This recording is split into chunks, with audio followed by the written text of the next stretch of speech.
Okay, today we will analyze the comedy and intelligence of BB and SR.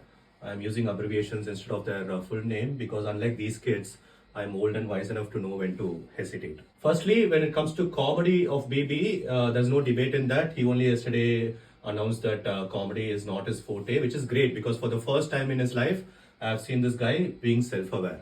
Secondly, coming to the intelligence of SR, unlike BB who's self-aware, SR still thinks he's a genius. Someone has to tell him that 1850 is only his ELO score in chess and not his EQ and IQ.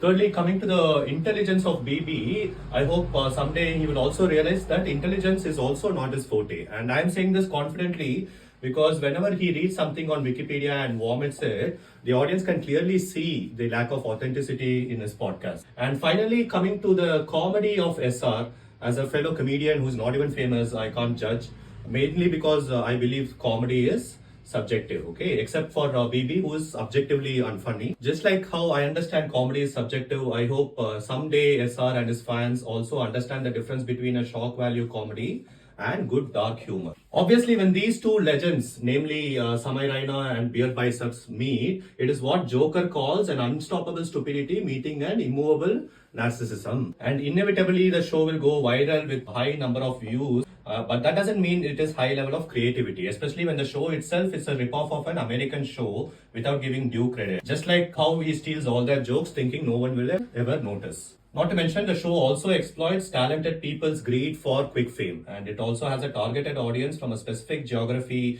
and a specific age group and a specific gender. And in this case, 3 to 4 states in the country, 18 to 22 age group, and jobless men who still think they are going to get 15 lakhs from the government. All I'm saying is, if you're not from this demography, don't get distracted by all this. Stop reading news articles about it, and mainly stop posting reels banking on this whole controversy with the desperate hope of going viral. Because unlike me and them, you have a real job.